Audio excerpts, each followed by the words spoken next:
But if someone was walking, imagine putting your finger out wanting to point at somebody, or like you're going to shoot. If you keep looking at the person, you'll keep pointing where they're at. If you're walking laterally, someone's standing still, you point at them and you shift your vision back to your finger or the front side of your dummy, training gun, whatever, the hits will just, or the bullets would just drag with the way you're walking. The gun would move off them. Commonly, when you see people shooting on the move or shooting while moving, hits will drag in the direction they're walking. The reason is that they see the sight picture they want. Like, yep, looks good, time to go. Pull the trigger twice. And while you're walking, the bullets hit the way you're walking because, again, not tracking the target, looking at the sight. And welcome to the Firearms Nation podcast. Have you ever wanted to get better at shooting, but just couldn't get the right things together to make it happen? Well, I'm going to be very fortunate today to be talking with someone who is out there in the forefront of training and teaching and reevaluating what training and teaching is. Some of the stuff that he and Ben Stoeger and Hwansik Kim have come up with is just, it's different. And, I've been watching the last they're putting out there. So I wanted to bring him on. And of course, I'm talking about Joel Park, who is a grandmaster shooter. He is the host of the Training Group Live podcast. He is an author of several shooting books along with Ben Stoeger. And he's also an instructor. And I wanted to talk because they're doing a lot of stuff on the internet. And I wanted to talk to him about some of that stuff. So I reached out to Joel, and he's very generous with his time to come on and do this podcast and to do this live show, which of course will be replayed. But if you want to become a better shooter, this is something that you're going to probably want to listen to. So without further ado, Joel, thank you for being on the show.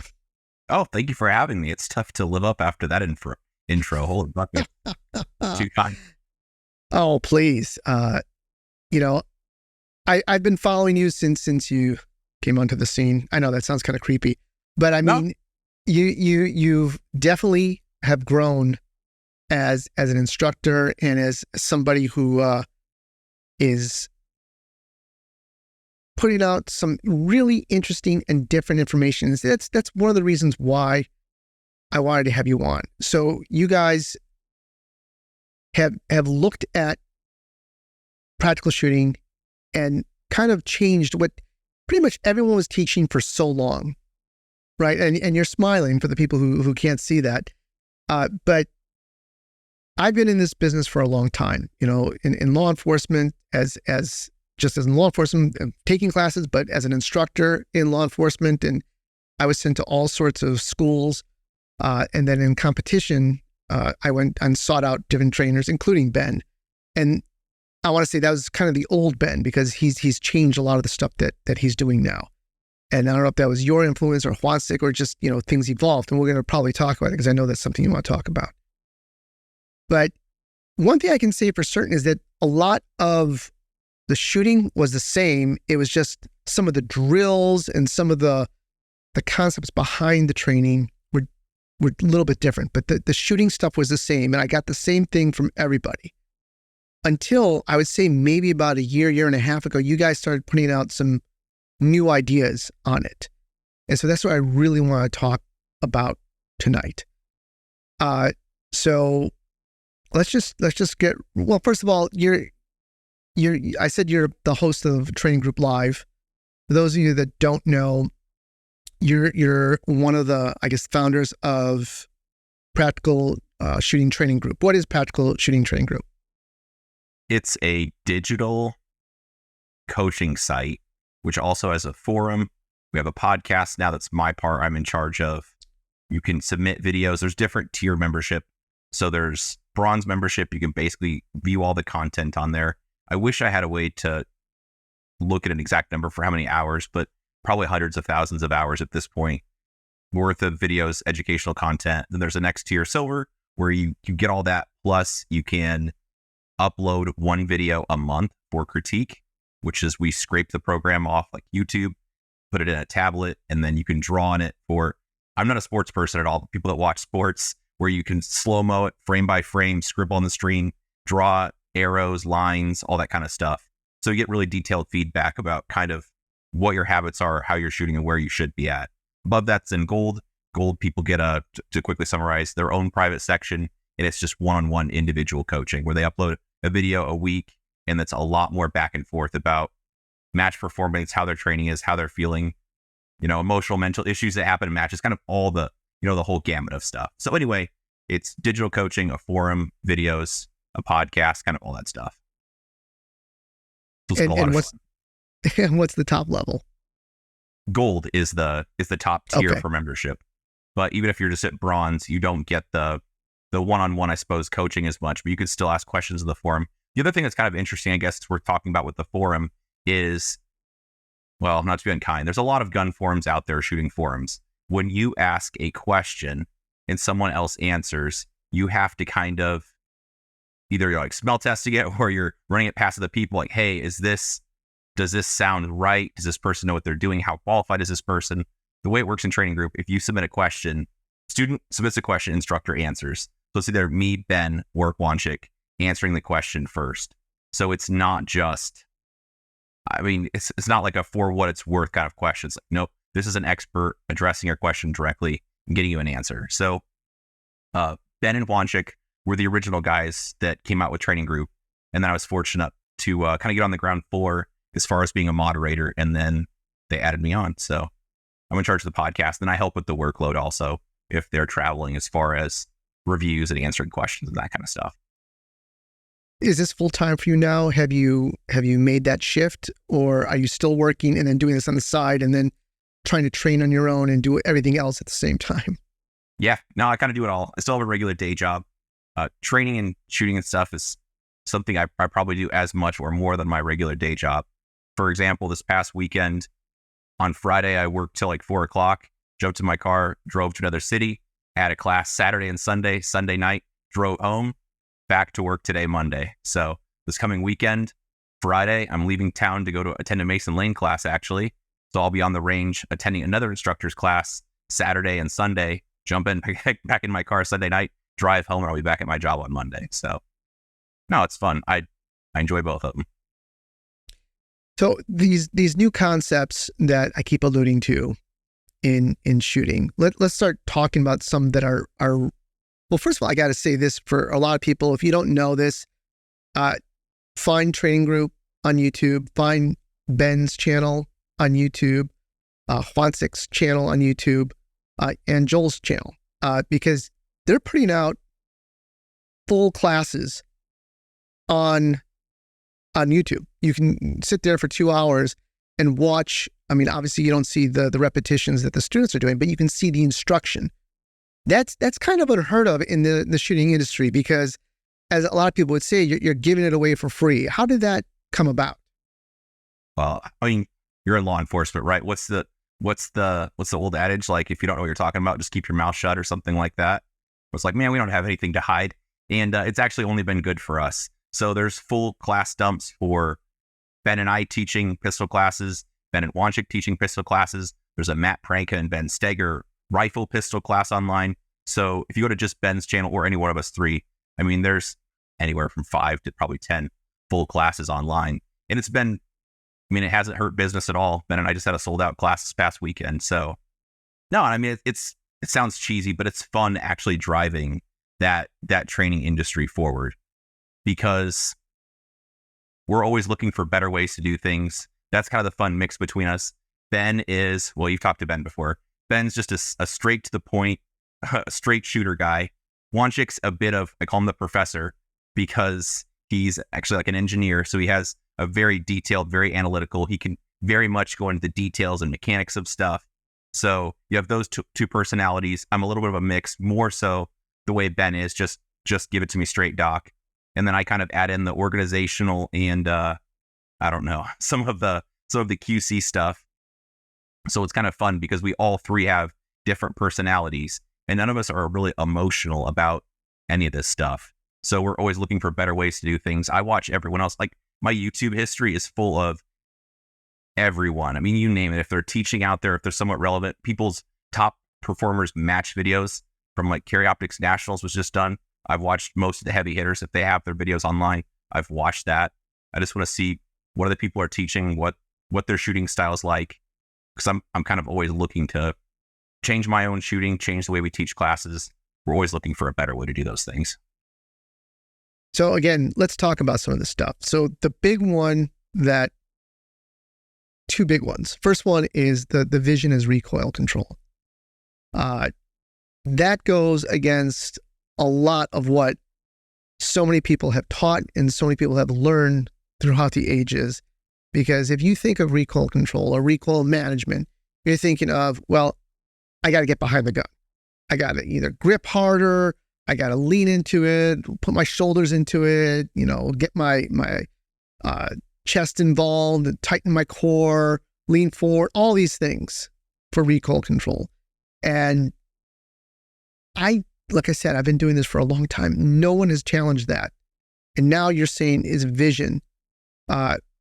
Explain to people what that is and why that came about.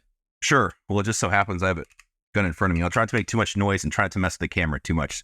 Your sound is on point. I don't want to be clacking a bunch of stuff around. But for example, a demo Ben and I commonly do is holding, well, sorry for audio listeners, holding a handgun the way I would with a two-handed grip, but just removing my firing hand and only holding the gun with the support hand. So I'm clamping down hard, but I'm not supporting the back of the gun at all. I can shoot the gun like this, like have my support or my firing hand way away from the gun, just pressing the trigger like this, and the gun doesn't really even recoil that much. I can hang on to it. Looks unsafe, but I can hang on to the gun like this, and it's not going to fall out of my hands, anything like that. So that's a good way to talk about it. Another example we do a lot, which is good for making people think about it, is just holding the gun neutrally where I'm aiming at the target. So I'm holding the gun in front of me. I let the gun just recoil wherever it goes to, and then I fire another shot. So I fired 2 shots. If I stand back at 7 yards, whatever, this plastic framed Walther that's not heavy, I don't have any brass, tungsten, any of that kind of stuff in it. You think about how much muscle it actually takes, because on the target, it'll be something like this amount of movement at 7 yards. So then you start thinking, how much muscle do I actually need to move this polymer gun this much at 7 yards? Not very much. So then you start thinking about, okay, all I'm going to do is just hold the gun with my hands. And so it's a good time to talk. People get really autistic about things and they put their brain in the wrong thing and the wrong places. So for example, people get really spun up about hand placement sometimes, where maybe some people like a little bit forward on the trigger guard. They want to wrap their fingers around a little bit. They want to do maybe a finger on the front of the trigger guard, whatever. People have these little variations. I don't really get spun up about that stuff at all. In fact, I don't really care that much as long as it's reasonable. Firing hand up high on the back of the beaver tail makes sense. Support hand, I just run it into the bottom of the trigger guard. It's easy to do. Close and my hands are fitting together. Not a big gap in here where my support hand reaches my firing hand. That's it. But then really talking more about the pressures. And I think I just hold the gun with my firing hand because all I have to do is really press the trigger. The recoil management comes from just holding the support hand, just clamping down the gun to hold it in place, and then just looking at the point I want the gun to hit. Because in that earlier demo I was talking about, when the gun just recoiled up and all I had to do was just bring it down just a little bit, my chest or my muscles, my back, none of that stuff is helping me with any of that at all. All I'm doing is just looking where I want the bullets to go. And that little bit of movement, that small little amount of muscle needed, the gun will just guide back exactly where you're looking if you're looking at the point you want it to hit. If you shift your vision back, you start staring at the sight, the next thing you know, you'll just watch it slowly climb and it'll go somewhere off into the wilderness. And that's not because the gun was recoiling so much. That's because your vision wasn't looking at the point you wanted to hit. So it's not about a muscle thing. Okay, but wait, before you get any further. All right, so we're talking about a couple of concepts here that I want to bring up. So you're talking about you're letting the gun recoil in your hand. You're not death gripping the gun to control it. And then now we're coming to another point that I've seen you guys talk about and that is picking a spot on the target, basically being target focused. So that's something else that this is new, right? This is definitely new. For years, everyone, when I first started, front sight. You stared at that front sight. You wanted to see the serrations on that front sight, and you want to see that front sight lift. You kept the target out of focus. Now, it's the complete opposite. You want to have a hard target focus, and the sights are going to be blurry. So we'll continue with the recoil, but let's bring in the whole sight, the target sighting. Sure, this is good. So I'll make a hard stance and say most people at some point, there's two types of people. Those that realize at some point they switch their vision back to their sight or their dot, and either they don't know any better or they're delusional would be the other group. Everyone does it at some point. Normally, it's when you perceive the targets to be far away, a distant shot, something you want to be accurate. Exactly. You're taught focus hard on the front sight. Look at the front sight.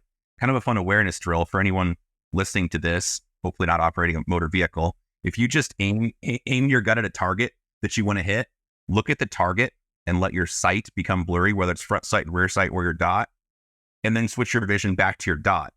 In between those two, kind of switch your vision back and forth. You'll notice when you switch your vision back to your sights or your dot, you'll see a lot more apparent movement. And that's going to be also a lot tougher to steer that where you want it to go. Example would be is if you're using your computer, your mouse cursor, would you look at your mouse cursor and watch that cursor while you try to go click on something?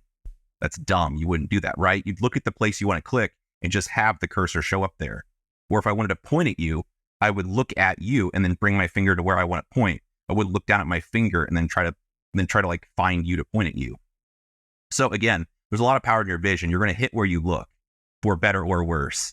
So where you have your vision go while you're shooting is really, really powerful and important. With iron sights, yes, it was that traditional, like people say, I'm glad we have red dots because now we can do threat focus or target focus. Sorry to say, you could do that for a long time. People just either, you don't know what you don't know, or it wasn't widely accepted.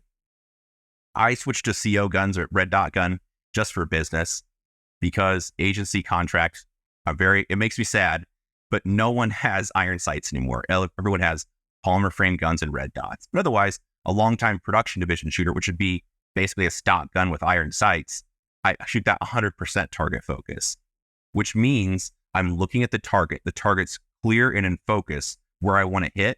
My sight, my front sight and rear sight are blurry, but that doesn't mean I'm not using them. It's not what some people would call point shooting or index shooting or kinesthetic awareness or whatever buzzwords you want to use. My front sight and rear sight would be blurry, but I'm still aware of the alignment.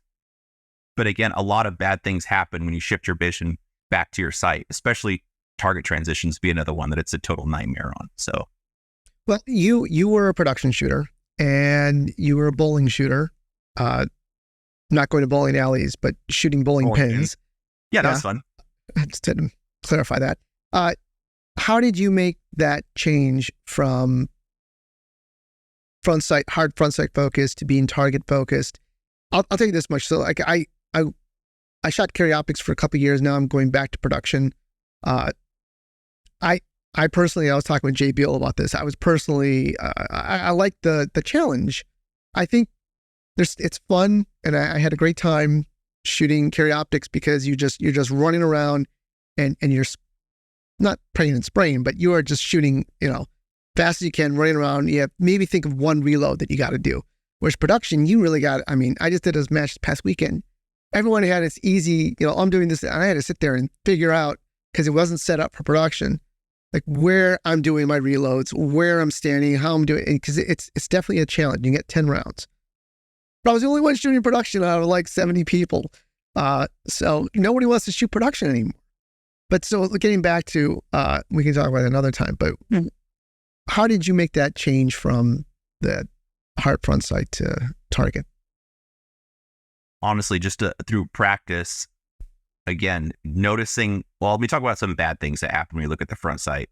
So in relation to target transitions, again, using that mouse analogy, when you're transitioning from target to target, if I start staring at my front sight, I'll be watching that. And then when it gets close to the target, either I'll start shooting anywhere on the target because I'll just see, for instance, if we're shooting USPSA, I'll just see brown behind the front sight. Oh, yep, I see brown by the sight. Time to send it. Or if it's a partial target, steel target, if you watch the muzzle very carefully, because GoPro videos are really common, you'll watch and the muzzle will go past the target and then it will come back. That's a clear sign that normally either they're muscling the gun too much juicing, or they're staring at the front sight or the dot, because you watch that again, whether front sight or dot doesn't matter, same difference. It'll go past the target. Oh crap, there was a target. You'll see it come back. So from especially production shooter, you want to shoot points.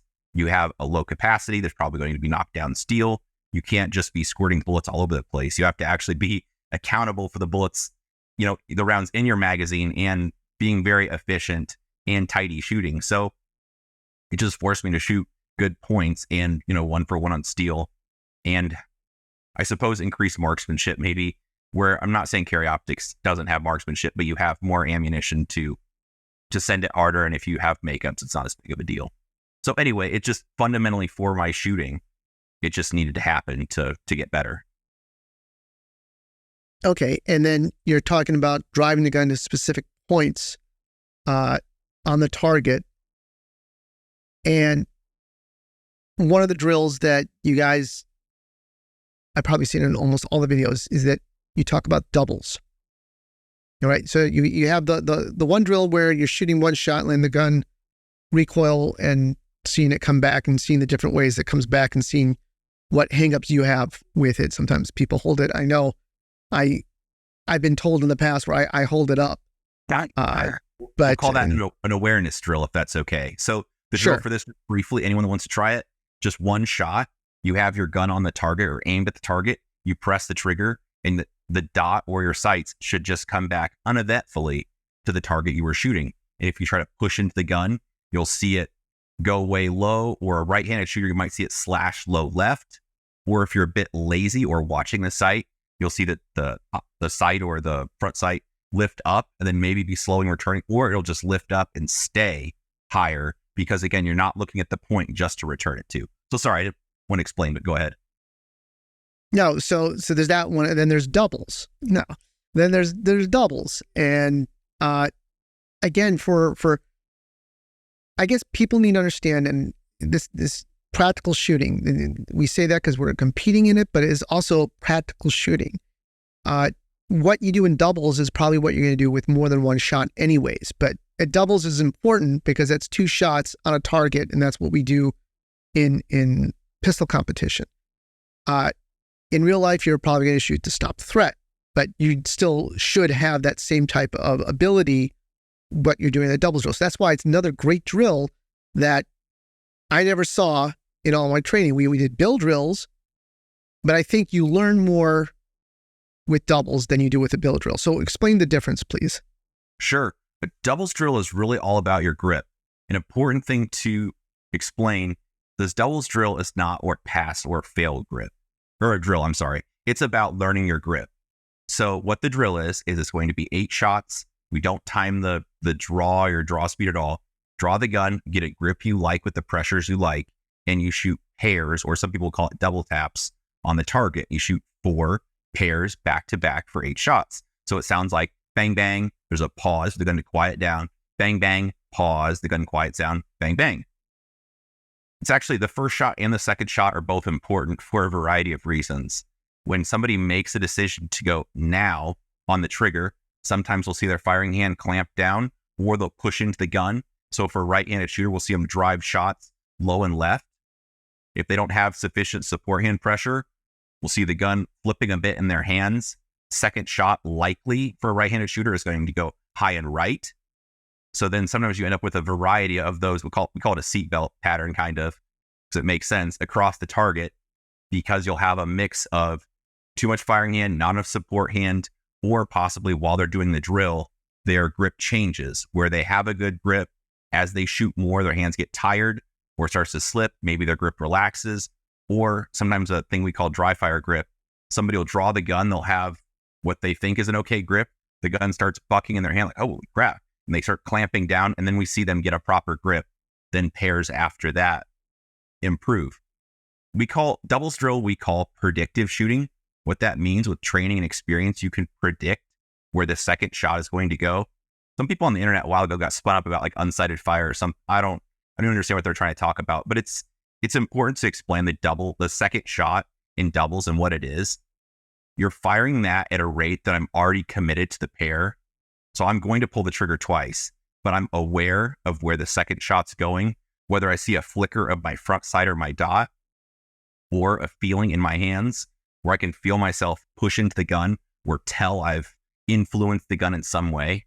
So it happens so fast that I don't have time. No one has enough reaction time to make a fix before you fire that second shot because you've already committed to pulling the trigger twice. But again, it gains you that awareness to work on your grip just in a vacuum, kind of just trying to perfect your grip and have it the same every time. So in class, if you look at someone's target, they've got one way low left, way high right, whatever. You're like, hey, what happened here? So if Arik walks up, he's like, yep, that was my third shot of the drill. I'm really sorry. It won't happen again. I know what happened. I clamped down my firing. That's a really good answer. You don't have to apologize, but that's really good because like, oh yeah, he's paying attention. He felt his hand do that. He knew he pushed into the gun. Or if, Gron's like, hey, I have no idea what happened, then you're going to work on keep doing the drill and trying to gain that awareness of those feelings in your hands for what affects, where the bullets go. Again, not getting spun up about the hand position on the gun, but really talking about the pressures and the feelings you have. I think that's pretty powerful. So where did this all come about?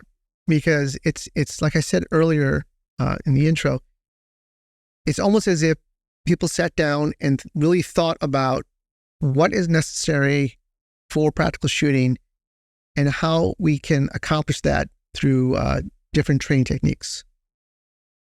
Man, it's been a collection of a long time. And we're happy to steal stuff from other people, of course, give them credit. Ben really is one of my very closest friends. So I talk to him on the phone every day, every couple of days, whatever. If we're playing video games, if we're hanging out this past weekend at dinner, we're always talking about better ways to do things. What do you think about this? We'll change the order for drills and classes. If we think of a better way to do things, we used to start out with doing slow fire and then working up to doubles. So it'd be group shooting, then practical accuracy, which is a reactive drill. So you react based on your sights, then the doubles drill, that predictive rapid fire shooting. Matt Franca had an idea. He's like, hey, why don't we do the doubles, the predictive shooting before the reactive shooting? He had a really good experience with it in classes. People really liked it. And like, yeah, okay, let's do that. And I talked to Ben one time. He picked me up. We were at a place doing a class. I'm like, Ben, our group shooting just like, I don't like it. I want to change it. I'm not happy the way we do it. I think there's a better way to do it. We have some back and forth. Within 30 minutes, it'd be like, we should try this. I'm like, yes, that's what we're doing. That's what we did the next day. It was really good. After that, the classes were done that way. And so really after every class, try a roundabout way to answer your question. After every single class, we're looking for a better way to do things. It's always an after action. What did you like? What did you not like? What could have been better? What did people respond well to? What does someone maybe doesn't understand? Maybe there's a better way. Hey, I think we should instead really enforce these couple points, because how you deliver the information is really important. Sometimes people get on like a dissertation when they're doing a class lecture or demo, and they think the longer they talk or the bigger words they use is going to make them sound smarter, better, more like a ninja, samurai, warrior, Green Beret, Navy SEAL, whatever. Or instead it's like, man, we're shooting guns in dirt pits. We want to make this very simple. So Ben, Kim, and I are always looking for like more simple ways to explain things, fewer words. If I can have the demo done in 5 minutes where I've shot the drill correctly, I've shown them a couple wrong things that can happen, pointed out the areas to direct their attention towards or be wary of and get them started shooting the drill, that's a win, because otherwise people will just start to space out. So anyway, this is just us always thinking about shooting, always talking about shooting. Even if we're playing video games or something not related, we're still probably talking about shooting. So we're really just always looking for a better way to do things. And it's been fun because that's came up with some really different concepts than what everyone else, talks about. For sure. And again, that's what drew my attention to all this. So reevaluating class materials is very important to you guys. Mm-hmm. Absolutely. Go ahead. No, go ahead. I mean, if you take a class year after year and it's just, if the instructor tells the same joke at the same time and you kind of have the whole thing memorized, it's never really changing, that's not really interesting for me. Some people say with their mouth they're a forever student or a lifelong student of the gun, whatever.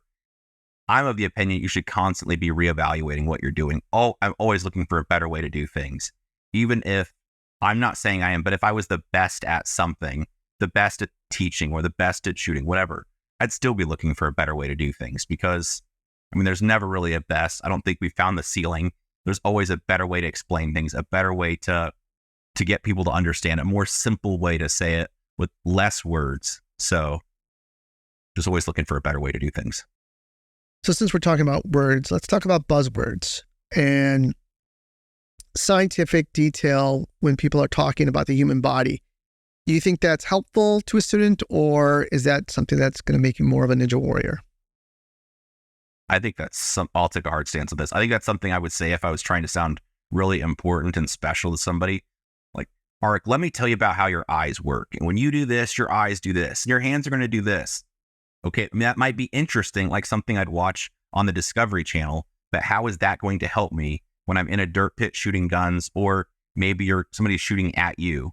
I don't think that's really helpful for people, and it's not something people can follow along, because if you give them some medical term or some buzzword that, proprioception, kinesthetic, whatever, and it's not really actionable.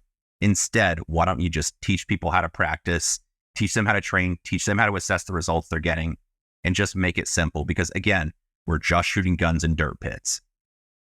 So I don't try to impress people with how fancy it is. If anything, it sounds nerdy. I would like to impress somebody with how simple and easy to understand we can make shooting.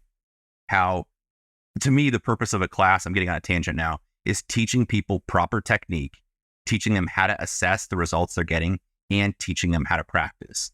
Because it wouldn't be much good for a student if they could only get better while they were in my class for 2 days. Instead of to kind of teach the person to fish. So by the end of, let's say, a 2-day class, especially on day 2, you'll see a routine. A lot of people, after they do a drill or repetition, they'll be shaking their head. They'll be like, dang it, I knew what I was supposed to do and I couldn't do it. That's okay. That's part of the plan. We don't expect people to be a new shooter in 2 days, but we kind of reveal their habits, where people have habits for the way they grip the gun, the way they transition the gun, the way they move, whatever. All you're doing is just revealing to them maybe changes they want to make about their technique. Then they know what the right way to do it is. They know how to assess the results. They can look at their target and read the results they're getting. They don't really need us there every step of the way. You're teaching people how to practice and how to fish, so to speak. Well, what are the biggest misconceptions that you think the students are seeing when they come to a class? How about this? People think tension and effort equal speed and having a good result. For example, if I'm extra tense, if I use extra muscle, it will actually slow you down. It'll make it tougher. My very fastest shooting, where your audience be familiar with the bill drill. If you're gonna whip the gun out of the holster and fire 6 shots into a target at probably 7 yards, something like that, just as fast as you can pull the trigger, you're gonna have the fastest draw when you're the most relaxed. If you really tense up, you have your shoulders all tensed up, you're really like, oh man, I'm really going to punch out and go to work or whatever, and you're really keyed up and stressed out, it's going to be tough for you to actually be genuinely fast, because, your muscle is going to be easier for you to do any task you want to do while you're relaxed compared to doing extra effort. Or I routinely, if I'm working with somebody who's, well, they didn't have to be military or law enforcement, just better in shape than me. Sometimes people, if they're really strong, they'll get it in their brain, or especially military guys, they're used to making things do what they want it to do. If this doesn't do what I want, I'm going to use muscle. I'm going to make it do what I want. Like, look, bro, the fact you can beat me up, it does nothing for you right now as far as holding on to this handgun that weighs 1 pound or pound and a half, or whatever, a couple pounds, whatever it weighs. That's not the ticket here. That's not what we're trying to do. So it's just important to understand that the amount of effort or muscle you use doesn't equal a good result. Something else I want to bring up is, so you guys put out a lot of information and you're sharing a lot of information. There's a lot of people that are sharing information now. You just go on your Instagram feed. And if you follow Yeah. any type of shooting, you're going to get it. So do you think there's too much sharing out there? Is that a problem for students? Is it better not to have this much info? I think that's a good thing. The only problem I think we run into is where people overshare and they give, again, everybody learns differently. Some people like, tell me more. They want the medical breakdown of all the terms. Some people want it the simple. I think having a surplus of information is really good for people. The only tough part is then it's up to the person to understand or try to determine what's good information, what's not helpful. And sometimes, people just have to be left to their own devices to try different sources until they find a technique or a teacher that they like. Or, sometimes it's about personality too, where it's somebody that they like the personality from. He's a nice guy, or I like the way this guy talks. That seems like a person I'd want to learn from, something like that. But I do think really as like a big ticket item, people talk too much sometimes. And I think that comes from, sometimes people come from a helpfulness where they want to tell somebody everything they could possibly know. It's like, all right, let's talk about target transitions. I want to talk about muscling the gun, shoving the gun too far. I want to talk about confirmation and aiming schemes, how much of your sight you need to see. I want to talk about what's going to happen on wide transition. I want to talk about, you get to the point where it's like, holy crap, okay. Where, hey, when that person in that moment, they probably can't absorb everything you're trying to teach them. So if it's the in-person feedback, it's just a few points, very direct. What is the drill? What am I asking you to do? What are a few things that could happen? Where should you put your focus? And that's it. If I could tangent, we should talk about confirmation also, if I could. Okay, so just so I'm keen on the buzzwords, we have predictive, we have reactive, and now we have confirmation. So what is confirmation? Confirmation relates. That's the word Hwansik came up with. Again, this is fun where everybody comes up with different terms and ideas. We'll call confirmation to just be a different way of thinking about aiming. So when somebody talks about aiming at the target, I'm going to aim extra well, extra good, or something like that. Or I didn't have to aim very hard at that target. I had to aim really hard at that target. What does this even mean? I have no idea. So Hwansik, being the engineer and the professor he is, came up with this term called confirmation. I'll talk about red dots first. We'll call it stopped stable dot, which means when you bring the gun, we transition the gun to the target, the dot looks like a dot, stopped, stable, not moving. The other aiming scheme we'll call it is just reacting to the color, which just means you're looking at the spot, you see the color red or your dot get there. As soon as the color of your dot gets there, you start pressing the trigger. So instead, we're talking about how much you have to confirm of your sights compared to aiming extra well, not aiming as much. Oh, that's a point shoot. That's a throwaway target. People use all these kind of terms like, I don't even really know what this means.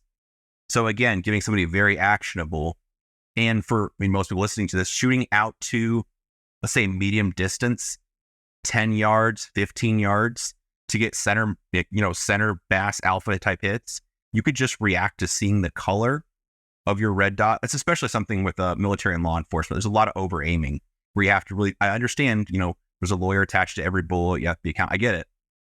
But inside those very close distances, if you just see the color of your dot on the target, or if you're cool and using iron sights, just the color of the fiber from your front sight, if you see that on the target, good to go, start sending it. Then when you get a target that's farther out, it's a head box, it's a plate, it's a smaller target. Then I want my dot stopped, stable, it looks like a dot, then I press the trigger. So anyway, I think that's something else kind of fun that we do that not everyone else thinks about it in those terms. But again, I want it to be really, really actionable. I'm not going to use words like fast or slow, because fast or slow to you and me means something different. Somebody listening to this, it means something different to them. I don't even know what we're talking about anymore. So if I tell you exactly what I want the sight to look like, then we're speaking the same language, if that makes sense. So if I was doing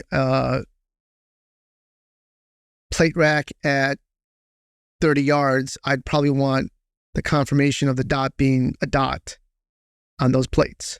Absolutely. Because it just reacts. Sorry. I would say, but doing that same one at 10 yards, I probably don't need it to be a dot. I can just see the color. That makes sense. Yeah. And you think about sometimes watching people shoot. This happens often. Somebody gets the target where they transition the gun to the target. You see them sit there. They're just aiming for a long time where, hey, man, did their gun break? What's going on? What are they waiting for? And then at some point, the shot breaks. And it's confirming what they actually need to see to get an acceptable hit on that target. It's one of these things that you kind of wish that you learned at the beginning, but it's tough because, so from, I don't know, I've never taught to Matt, but I'm sure his upbringing was kind of the same in the military as it was in law enforcement. So all of our stuff pretty much came from like bullseye shooting. And, you to get someone in law enforcement to go faster, I mean, you could light a fire under them and they're still not going to shoot faster. It's just counterintuitive to not shoot a very, very tight group on any drill that you're doing. So again, this is like a paradigm shift, just like you guys putting occlusion over the dot in the front. So let's talk about that. So you guys are big proponents, and I guess this was a year or two ago when you first started doing it and kind of broke the internet with it because you're like, what the hell are these people doing? But basically they're now for certain drills, right? I grew up with this with the rifle before we went to red dots on pistols, but with the rifle, you would occlude the front just to show that you can still see the dot. But you guys are doing it with the pistol, which is a completely different thing. People are freaking out. So how did that come about? Man, I don't think we created it. I think it's been around. I'm not going to get it right, but like Biden aiding or Bindin or something aiming concept. I know they did it with ACOGs where what you're talking about, occlude the front of it. People have been doing that with pistols for a long time. So I think the early red dot sights they had something where the emitter was anyway. So I don't even claim they came up with that. It's just a helpful tool. Again, if someone smarter than me comes up with this stuff, I'm happy to use it also. Just so happens this gun I have in front of me is occluded. So this is a fancy polymer cover. My homeboy Vince at Stonebridge Gunworks makes these, but otherwise you could just use electrical tape for free. But all it is just this snaps on the front of the optics. So when I look through the red dot, I won't get a right angle.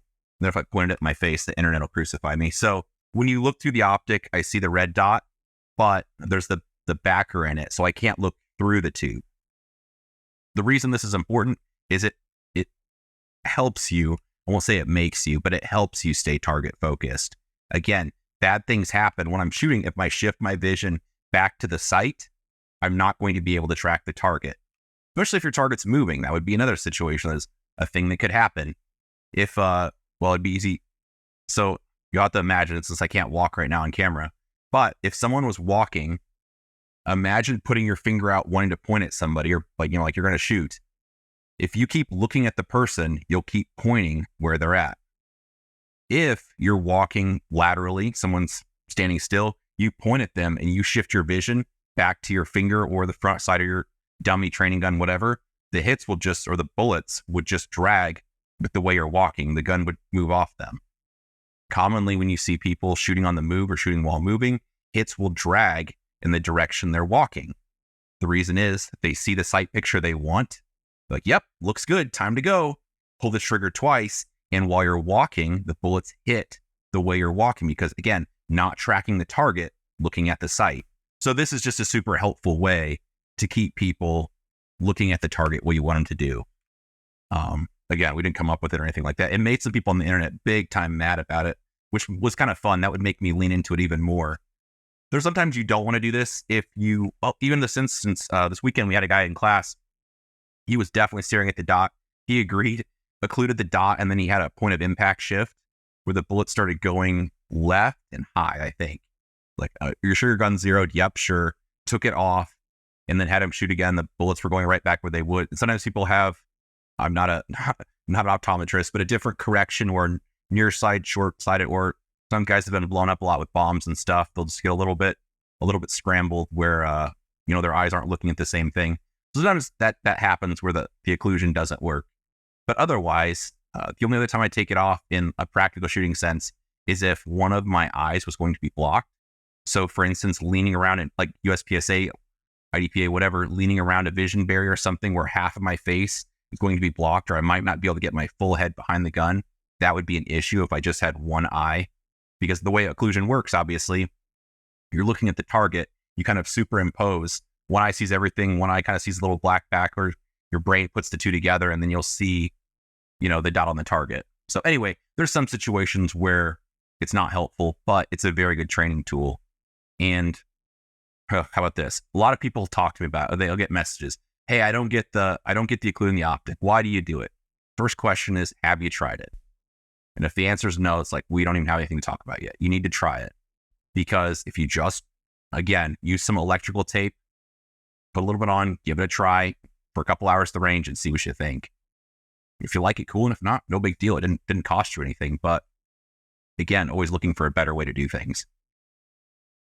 Well, you mentioned the internet. I'm just put it out there. So a lot of the stuff that you guys put out, like this thing and some other things you've questioned, definitely, get the internet all riled up. And it's like, it kind of goes up and down. Like, it'll be calm for a while, and all of a sudden something will happen. It'll just keep going, whether it's a technique, whether it's something happening with USPSA.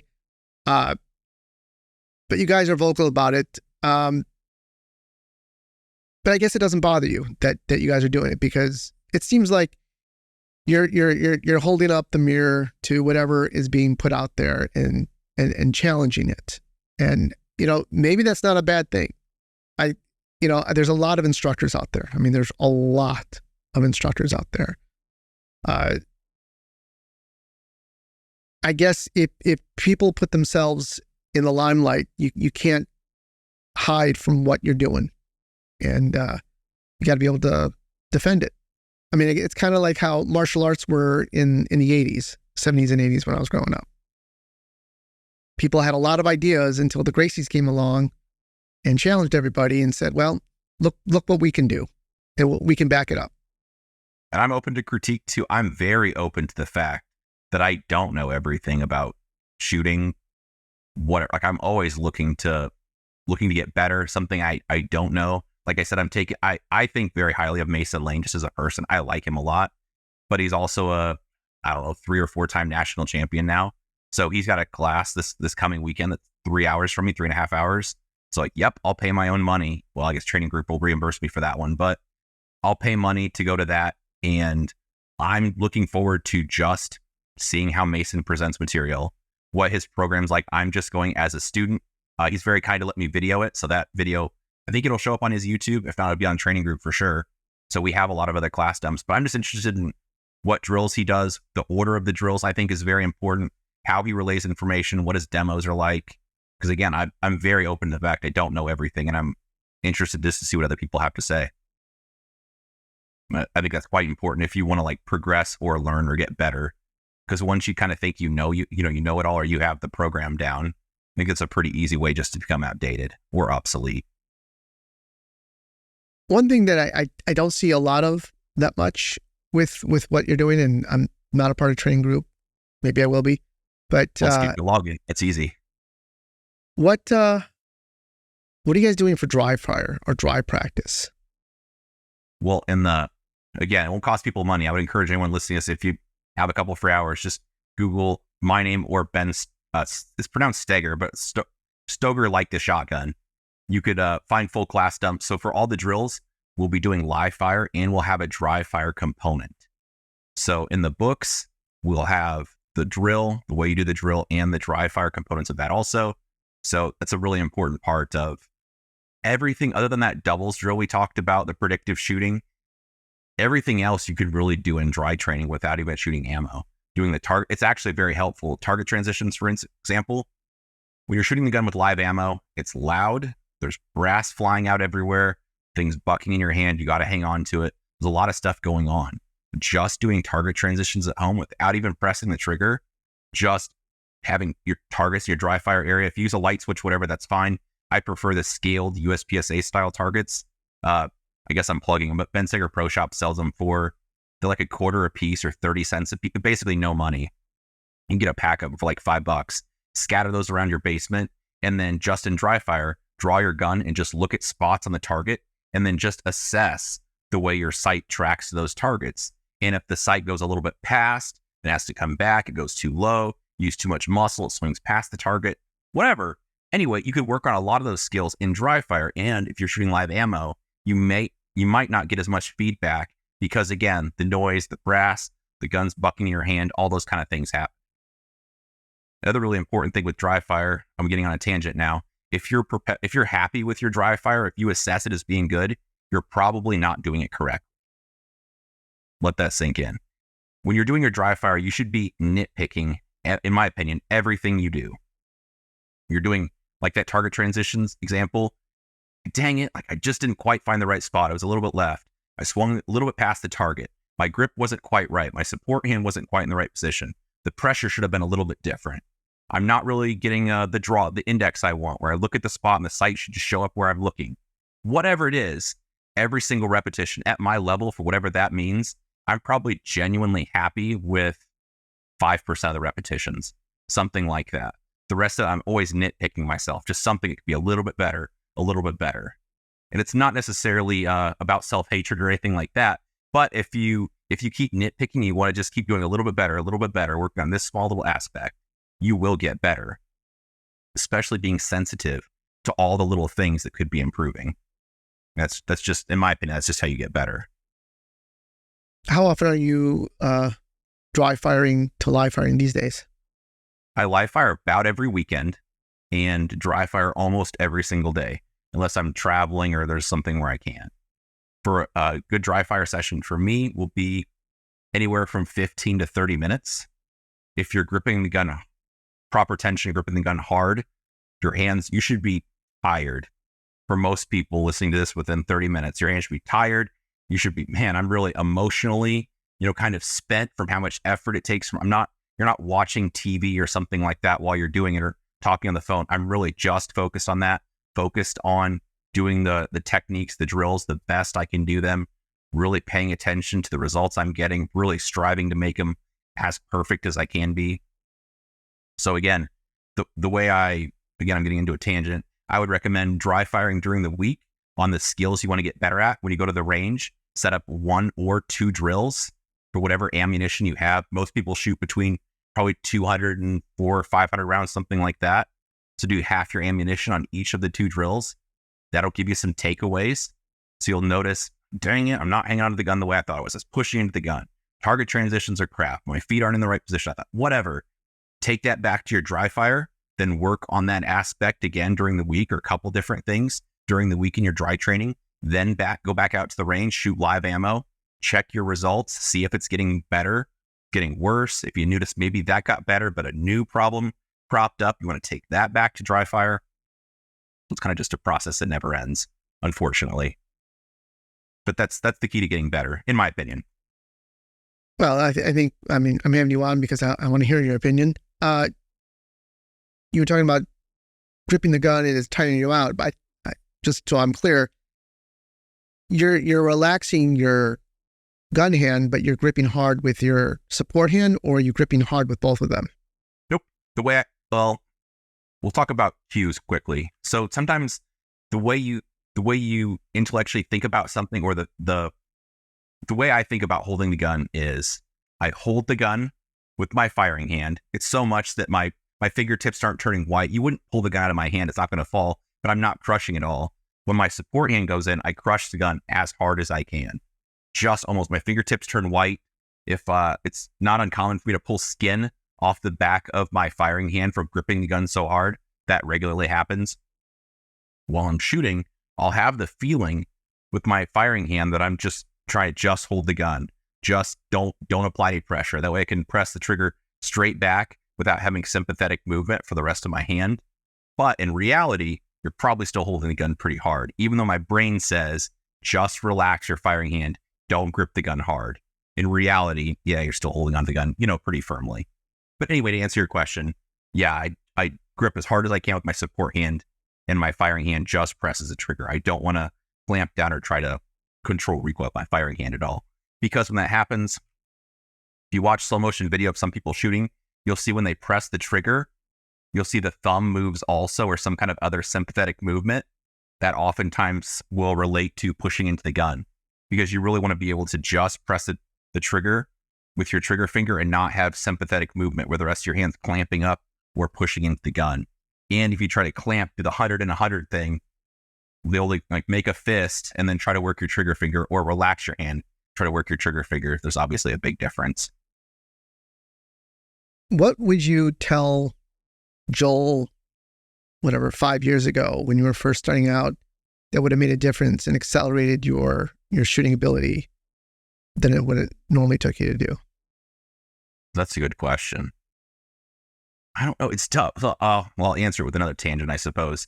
People take the same class, or I've routinely people take the same class year after year. The materials change, the format's a little bit different, but people still pull different things from it over time, because you have those life experiences along the way too, from matches, and that kind of, I know it sounds cheesy, that kind of what makes you as far as a shooter, where matches you've won by a little bit, lost by a little bit, and everywhere in between. So I don't know. I guess it'd be I don't even know how to answer that question. That was a good one. But it's, I mean, other than, I guess, just keep doing what you're doing, I suppose. Well, I could just say it this way. Looking back, what was the biggest or the hardest thing you had to overcome as a shooter that once it clicked for you, because I think most shooters out there, at least, especially in the competition world, are just looking for that one thing. They're just like grasping at that one thing that's just going to make them M class. That's just going to make them a state champion or area champion. So what was that one thing for you that clicked? I think one of the toughest things, but one of the most valuable, is just dealing with pressure and understanding really that the pressure comes, you bring the pressure with you. So if I'm doing a class demo and I've got, a dozen people or 20 people standing there, I'm like, hey guys, watch me do this drill. And everyone's standing there that's just paid me money and I have to do this drill correctly. That's a lot of pressure. Or if I'm at a match situation I've been before, it's the last stage of the match. I know the score, and depending on how this goes and how my opponent goes, I might win or I might lose. I've won matches by just a couple match points. So just a small little error one way or the other, that would not have been a victory. So just how you deal in those situations. And really what I learned is trying to over-try or be something I'm not. That was kind of what also helped me make GM. When I wrote really, really hard. I want to make grandmaster. That's the top rank. That's the one I want. And I'd get out there and I'd try so hard, and I'd try to be something I'm not, try to push to be, I only need 100% on this classifier. The way they have classifiers set up is, if you know the drill, but for your audience, it'll be a way to measure your time and your hits, and that they do a math equation, and that gives you a score on this classifier, and you're judged against everyone else in that division or the top people that have shot this, and that gives you a ranking. So if I need 100% to get a grandmaster score, I was going for 150% sometimes. Hey, maybe the best I have is I'm going to do more than the best. I'm going to do more than the best I can do. It's just not productive. So you're just like, hey man, just relax. And I think that always comes, for me, came from, honestly, some hard lessons also, where I'd lost matches on the very first stage. I tried to go for the kill, where there's this guy I want to beat. He's very good. I watch him mess up on the first stage. I'm like, yep, I'm going to capitalize on that.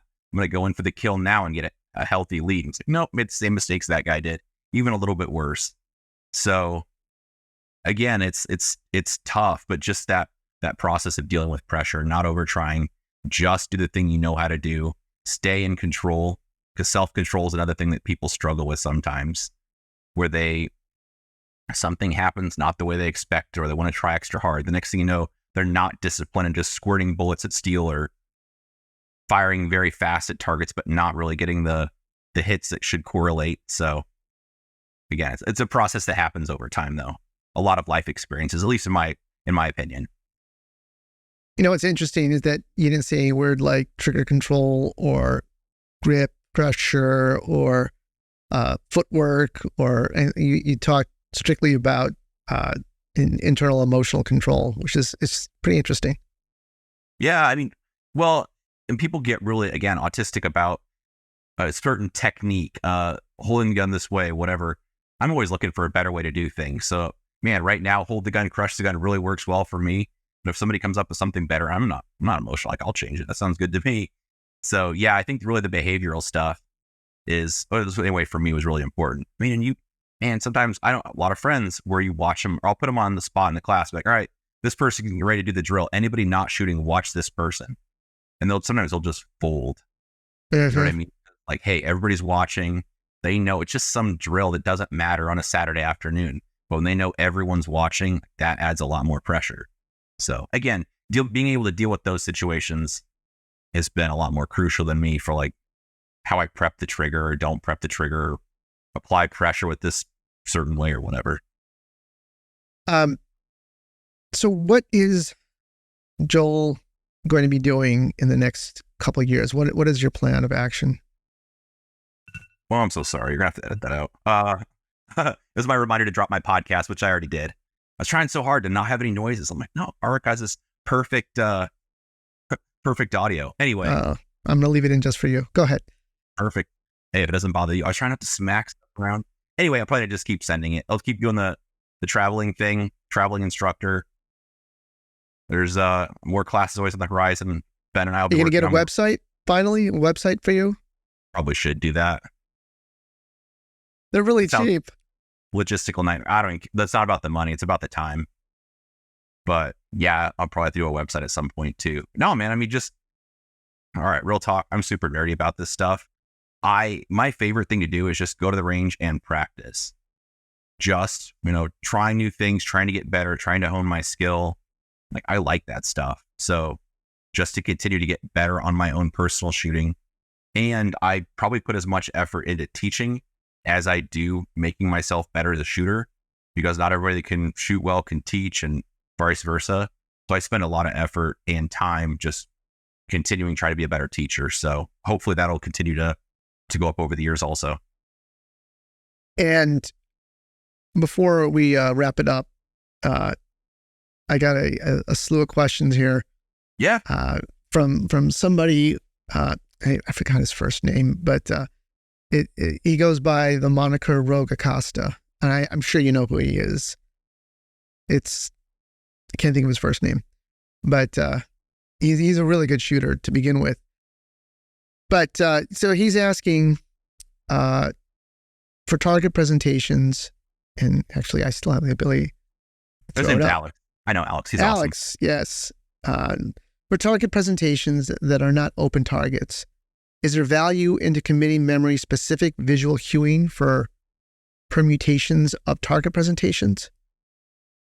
Well, this is good to talk about. Alex probably knows the answer to this. He's just being nice to me. But when you walk up to a stage and you'll see a bunch of partial targets all over the place, or smaller targets, talking earlier about picking the spots or looking at the spot you want to hit, that's just as important if it's a partial target. So you need to commit to memory where you want to hit on those targets. And if it's a partialed up target and you have, not as much available the scoring area or a penalty target on it, you need to pick based on your training and experience where you want to hold or where you want to hit on that target. And you can't decide after the buzzer goes off. Examples could be, it's farther away, it's a difficult shot.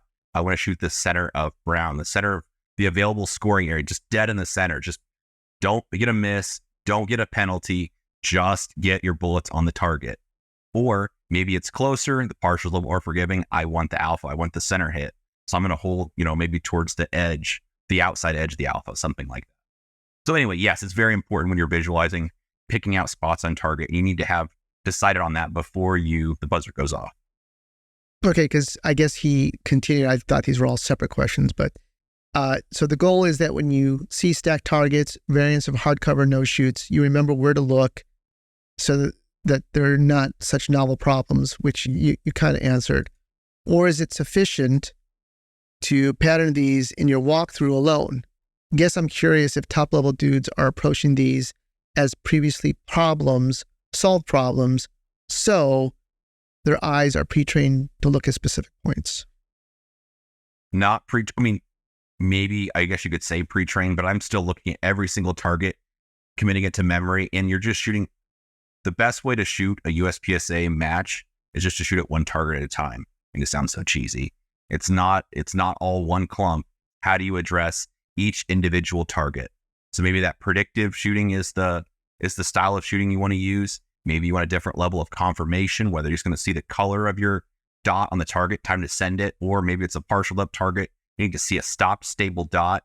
Reactive shooting is the other thing we didn't talk about, but that would be where I see the dot on the target, I press the trigger, the sight lifts, it comes back down. I see the sight picture a second time, then I press the trigger. So I'm reacting to each sight picture. That's just a method of shooting you might use for when you want higher accountability or to be able to hit small targets. So again, all these decisions I make when I'm walking through, regardless of level, regardless of match, if I'm there and I want to do well, I'm looking at how am I going to address each one of these targets? And then you're looking to leverage your skills.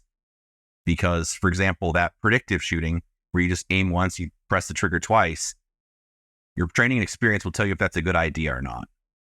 To big picture, if it's a head box at 25 yards, probably not a very good idea. And if it's a big open target at 7 yards, everyone should probably be doing that.